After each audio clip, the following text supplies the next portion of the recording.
ஆரோக்கியமான வாழ்க்கைக்கு Aaravil health mix auravil.in வெப்சைட்ல இருந்து வாங்கலாம். ஹாஸ்பிட்டலுக்கு போய் உடம்புலாம் கொழுப்பாகி போச்சு, முக்கியமாக லிவரில் கொழுப்பாயிருச்சுன்னு சொன்னாங்களே. இப்படி பழம் சாப்பிட்டுட்டு இருக்கீங்க, இப்படியே இருந்தீங்க வச்சுக்கோங்களேன், 80% லிவர் டேமேஜ் ஆனதுக்கப்புறம் தான் சிம்டம்ஸே தெரியும். லிவர் தான் 500க்கும் மேற்பட்ட வேலை செய்யுதுண்ணே. இப்படி அசால்ட்டாக பழம் சாப்பிட்றீங்க. டாக்டர் லிவரில் கொழுப்பு சேர்ந்துருக்குன்னு சொன்னார். அதுக்கு நான் ஏதாவது ஃப்ரைட் ஐட்டமாக சாப்பிட்டு மேற்கொண்டு கொழுப்பு சேர்த்தா பரவாயில்ல. நானே உட்காந்து பழங்களை தின்னுக்கிட்டு இருக்கேன், என்னைய போய் திட்டுற? அண்ணே, கொழுப்பு ஐட்டம் சாப்பிட்டீங்கன்னா கொழுப்பு சேரும், கரெக்டு தான். அதே மாதிரி பழங்களை சாப்பிட்டீங்கன்னா லிவரில் கொழுப்பு சேரும்ண்ணே. பழங்களை சாப்பிட்றதுக்கு ஒரு மெத்தட் இருக்குண்ணே, அந்த மெத்தடை சொல்கிறேன், அதுக்கேற்ற மாதிரி சாப்பிடுங்க. அதே மாதிரி சிம்பிளான ஒரு 5 விஷயம் சொல்கிறேன், அதை ஃபாலோ பண்ணிங்கன்னா உடம்புலையும் கொழுப்பு குறையும், லிவரில் முக்கியமாக கொழுப்பு கண்டிப்பாக கரைஞ்சிரும், லிவர் புதுசு மாதிரி ஆகிடும். இதெல்லாம் உனக்கு எப்படி தெரியும்? அண்ணே, எனக்கு ரீசெண்டாக ஒரு சர்ஜரி ஒன்று பண்ணாங்களே, அப்போது அந்த ஸ்கேன் எடுக்கும்போது தான் தெரிஞ்சு எனக்கு கிரேட் 1ன்னு. இது ஃபேட்டி லிவரா உனக்கா? ஆமாண்ணே. அப்போ நான் சொல்கிறா என்னன்னு கேட்டுக்கிறேன்டா. அதில் வந்து 2 வகை இருக்குது, ஆல்கஹாலிக் ஃபேட்டி லிவர், நான் ஆல்கஹாலிக் ஃபேட்டி லிவர். இந்த ஆல்கஹாலிக் ஃபேட்டி லிவருங்கிறது இந்த மது சாப்பிட்றாங்களே, இந்த மாதிரி சாப்பிட்றதுனால வர்றது, ஆல்கஹால்னால வர்றதுனால ஆல்கஹாலிக் ஃபேட்டி லிவர். இப்போ உங்களுக்கு இருக்கிறது நான் ஆல்கஹாலிக் ஃபேட்டி லிவர். நான் ஆல்கஹாலிக்கா? அது ஏன் வருது முத? அண்ணே, ஃபஸ்ட்டு காரணம் என்னென்னு பார்த்தீங்கன்னா, இப்போது அதிகமாக சுகர் எடுக்கிறனால தான் ஃபேட்டி லிவர் வரும்னு சொல்கிறாங்க. இப்போ நம்ம கடையில் வந்து ஜூஸ் வாங்கி குடிக்கிறோம், அப்புறம் பேக்கரி ப்ராசஸ் ஃபுட்டு சாப்பிட்றோம். ஸோ இந்த மாதிரிலாம் சாப்பிடும்போது அதிகமாக சுகர் உள்ளே போகுது. இந்த சுகர் ஃபார்மெட் பார்த்தீங்கன்னா ஃப்ரக்டோஸுங்கிற ஃபார்மெட்டில் போவோன்னே. அப்போ என்ன ஆகுனா, லிவரில் போய் அதிகமாக ஃப்ரக்டோஸ் உள்ளே போக போக போக அது வந்து பார்த்தீங்கன்னா ஃபேட்டாக கன்வெர்ட் ஆகிட்டே போயிடும். செகண்ட் காரணம் என்னன்னு பார்த்தீங்கன்னா, இந்த பர்கரு, பீட்சா, அதுக்கப்புறம் ஃப்ரைட் ஐட்டம்ஸு, இந்த மாதிரி உணவில் பார்த்தீங்கன்னா கேலரிஸ் அதிகமாக இருக்கும், ப்ளஸ் அன்ஹெல்தி ஃபேட்ஸ் இருக்கும், ரிஃபைன்ட் கார்ப்ஸ் அதிகமாக இருக்கும்ண்ணே. ஸோ அதனால என்ன ஆகும்னு பார்த்தீங்கன்னா, லிவர் செல்ஸுக்குலாம் பார்த்தீங்கன்னா ஃபேட் டெபாசிட் ஆகிடும்ண்ணே. மூணாவது பார்த்தீங்கன்னா, ரொம்ப குண்டாக இருக்கிறண்ணே, முக்கியமாக இந்த பெல்லி ஃபேட்டில் அதிகமாக கொழுப்பு இருந்துச்சு வச்சுக்கோங்களேன், உங்களுக்கு வந்து பார்த்தீங்கன்னா ஃபேட்டி லிவருக்கான வாய்ப்பு அதிகமாக இருக்குது. என்ன சொல்கிறாங்கன்னா, ஒல்லியாக இருக்கிறவங்கள விட குண்டாக இருக்கிறவங்களுக்கு இந்த வாய்ப்பு அதிகமாக இருக்கான் ஃபேட்டி லிவர் வரதுக்கு. அப்போ எனக்கு கண்டிப்பாக அதிகமாக இருக்குது போல. இன்னும் 2 விஷயம் இருக்குது, சொல்கிறேன், அதையும் சேர்த்து கேட்டுக்கோங்க. அதை நீ சொல்லு, நான் கேட்குறேன். அதுக்கு முன்னாடி இப்போ நீ என்ன சொன்ன? ஜூஸ் ஐட்டம், பேக்கரி ஐட்டம், பீஸா, பர்கர், இந்த மாதிரியான விஷயங்கள் சொன்னேன். அதையெல்லாம் நான் உட்காந்து சாப்பிட்டுக்கிட்டு இருந்து நீ என்கிட்ட வந்து என்னென்ன சாப்பிட்றீங்க, உங்களுக்கு ஃபேட்டி லிவர் வந்துரும்னு கேட்டிருந்தீங்கன்னா ஒரு லாஜிக் இருக்குது. நானே ஆப்பிள், திராட்சைப்பழம், மாம்பழத்தை தின்னுக்கிட்டு இருக்கேன், என்கிட்ட வந்துக்கிட்டு பழங்களை சாப்பிடாதீங்க ஃபேட்டி லிவர் வரும்னு சொல்கிறியே, இது என்ன லாஜிக்கு? அண்ணே, தெளிவாக சொல்கிறேண்ணே. இப்போ இந்த பழங்களில் பார்த்தீங்கன்னா ஃப்ரக்டோஸ் அப்படின்னா சுகர் அந்த ஃபார்மெட்டில் தான் இருக்கும். இப்போ நம்ம ஆல்கஹால் சாப்பிடும்போது டைரெக்டாக லிவரில் போய் தான் டீடாக்ஸ் நச்சுக்கெல்லாம் நீக்கி உடம்பு வந்து தெளிவு போகணும்.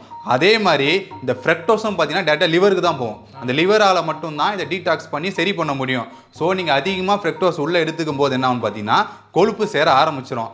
அதுக்குன்னு பழங்கள் சாப்பிடவே கூட நான் சொல்லனேன், பழங்களை வந்து ஒரு அளவாக சாப்பிட்லாம். இல்லைனா வந்து டாக்டரை கன்சல்ட் பண்ணிட்டு நான் இந்த பழங்கள் சாப்பிட்லாமா, எந்த அளவுக்கு நான் சாப்பிடணும்னு சொல்லிட்டு நீங்கள் கேட்டு சாப்பிட்லாம். பழங்கள் சாப்பிடக்கூடாதுன்னு அளவாக சாப்பிடணும். இந்த ஃப்ரக்டோஸ் அதிகமாக இருக்கிற இந்த குளுக்கோஸ் பேஷண்ட் இருக்காங்கல்ல, சுகர் பேஷண்ட்டு, அவங்களே ஒரு சில நேரம் இந்த மாம்பழம், சப்போட்டா இதெல்லாம் சாப்பிட வேணாம்னு சொல்லுவாங்க. ஆப்பிளே அரப்பழம், காப்பழம், கொய்யாவே காயா இருந்தா அப்படின்னு ஃபைபர் அதிகமாக இருக்கக்கூடிய பழங்களை சாப்பிட சொல்லுவாங்க. அந்த மாதிரி சொல்கிற கரெக்ட். சரி, இப்போ இந்த 4வது 5வது ஒரு முக்கியமான 2 காரணம் சொன்னியே, அது இருக்கான்னு சொல்லி. ஏன்னா 3 இருக்குன்னு தெரிஞ்சு வச்சு, இது 2 கேட்டுக்கிறேன். 4வது பார்த்தீங்கன்னா இன்சுலின் ரெசிஸ்டன்ஸ்ண்ணே. இப்போ இன்சுலின் ரெசிஸ்டன்ஸ் வந்துருச்சுன்னா உடம்புல வந்து சுகரை வந்து கரெக்டாக ஹேண்டில் பண்ண முடியாது. அதனால எக்ஸஸ் சுகர் வந்து பார்த்தீங்கன்னா லிவரில் ஃபேட்டை டெபாசிட் ஆகிடும்ண்ணே. 5வது ரீசன் என்னென்னு பார்த்தீங்கன்னா, உட்காந்துக்கிட்டே இருக்கிறதுண்ணே. இப்போ நிறைய பேர் பண்ண ஒர்க்கே வந்து உட்காந்து பண்ணுற மாதிரி தான் இருக்கும். ஸோ அந்த மாதிரி இருக்கும்போது நீங்கள் அளவுக்கு மீறி சாப்பிடும்போது உங்கள் உடம்புக்கு தேவையான எனர்ஜியை வந்து கொடுத்துரும். இந்த எனர்ஜியை தாண்டி இருக்குது பார்த்தீங்களா, அது எல்லாமே கொழுப்பாக சேர ஆரம்பிச்சிடும்.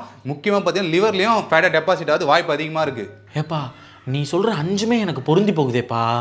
இது எனக்கும் இந்த லிவரில் ஃபேட் ஒரு வேலை இருக்குமோல இருக்குது. அதனால தான் டாக்டர் வந்து ஃபேட்டி லிவர் இருக்குன்னு சொல்லியிருக்காரு. சரிங்களா?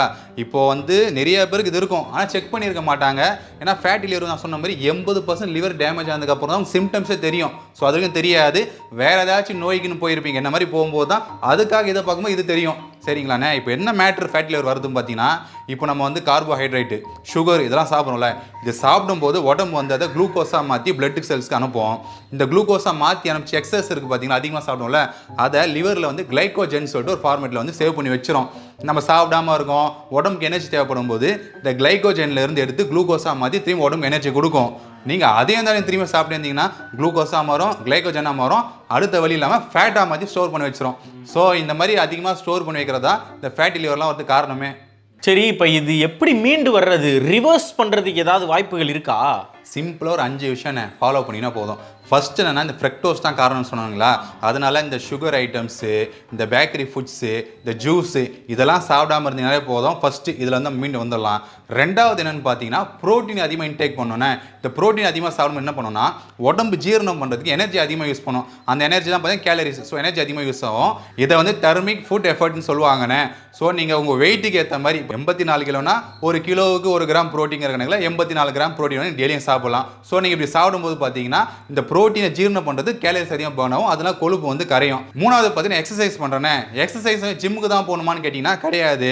இந்த ஜாக்கிங் போகிறது, வாக்கிங் போகிறது, ரன்னிங் போகிறது, சைக்கிளிங் பண்ணுறது, ஸ்விம்மிங் பண்ணுறது, ஸ்கிப்பிங் பண்ணுறது, இந்த மாதிரி உடம்பு நல்லா வேலை செய்ய வைக்கிற மாதிரி கேலரிஸை பேர்ன் பண்ணுற மாதிரி வேத்து ஊத்துற மாதிரி இந்த மாதிரி எக்ஸசைஸை பண்ணிங்கன்னா இந்த கொழுப்புலாம் கரைஞ்சி ஃபேட்டி லிவர் இல்லாமல் இருக்கும். நாலாவது என்னன்னு பார்த்தீங்கன்னா ஃபாஸ்டிங் இருக்கிறது. இன்டர்மீடியட் ஃபாஸ்டிங் ஒரு 12 மணி நேரம். காலையில் 8 மணிக்கு ஆரம்பிக்கிறீங்களா, நைட்டு 8 மணி வரைக்கும் சாப்பிட்டுக்கோங்க. அதுக்கப்புறம் வந்து சாப்பிடாதீங்க, ஃப்ரீயாக விட்டுருங்க. 8 மணிக்கு அப்புறம் தண்ணியெலாம் குடிக்கலாம். அது தண்ணியெலாம் குடிக்காமல் இருக்கக்கூடாது, தண்ணியெலாம் குடிக்கலாம். ஆனால் சாப்பாடு மட்டும் இந்த ஈட்டிங் விண்டோ இந்த 12 மணி நேரம் சாப்பிடணும், 12 மணி நேரம் ஃப்ரீ ஆகணும். ஸோ இந்த மாதிரி பண்ணிங்கன்னா உங்கள் உடம்புல தேவையில்லாமல் இருக்கிற கொழுப்பு கேலரிஸ்லாம் பார்த்தீங்களா அது பேர்ன் ஆக ஆரம்பிக்கும். ஸோ அதனாலேயும் ஃபேட்டு குறையும். அதனாலையும் பார்த்தீங்கன்னா ஃபேட் லிவர் பிரச்சனை இல்லாமல் இருக்கும். அஞ்சாவது என்னென்னு பார்த்தீங்கன்னா கரெக்டாக ஒரு நாளைக்கு 6லேருந்து 7 மணி நேரம் தூங்கிடணும். ஸ்ட்ரெஸ் ஆகக்கூடாது. ஃபைபர் அதிகமாக இருக்கிற மாதிரியான காய்கறிகளை சாப்பிடுங்க. ஒரு நாளைக்கு எவ்வளோ தண்ணி தேவையோ 2 லிட்டரோ 3 லிட்டரோ அந்த அதுக்கேற்ற மாதிரி தண்ணியை குடிச்சிருங்க. ஸோ இந்த 5 சிம்பிளான விஷயம் ஃபாலோ பண்ணிங்கன்னா ஃபேட்டி லிவர் வந்து ரிவர்ஸ் பண்ணி லிவர் வந்து புதுசு மாதிரி ஆக்கிடலாம். சரியாயிருச்சுன்னு சொல்லிட்டு திரும்பி பப்ஸு சாப்பிட்றது, கொத்து பரோட்டா சாப்பிட்றன்னு போட்டிங்கன்னா திரும்பி வந்துடும். ஏன்னா இது வந்து க்யூர் ஆயிடுச்சுன்னா வராதுன்னு இல்லை. சரி, உனக்கு என்ன சொன்னால் கிரேட் 1. கிரேட் 1. ஆனால் நீ எதுவும் குறைச்ச மாதிரி தெரியல. நீ ஆப்ரேஷன் பண்ணும்போது எப்படி இருந்தியோ அப்படியே தான் இப்போ இருக்க. இன்னைக்கு என்ன டேட்டு? ஜூன் 1. ஆகஸ்ட் 31 திங்கக்கிழமை ஒரு வீடியோ போடுவேன். அந்த வீடியோவில் என்னுடைய மாற்றத்தை பார்த்து செதறுவீங்க நீங்களாம்.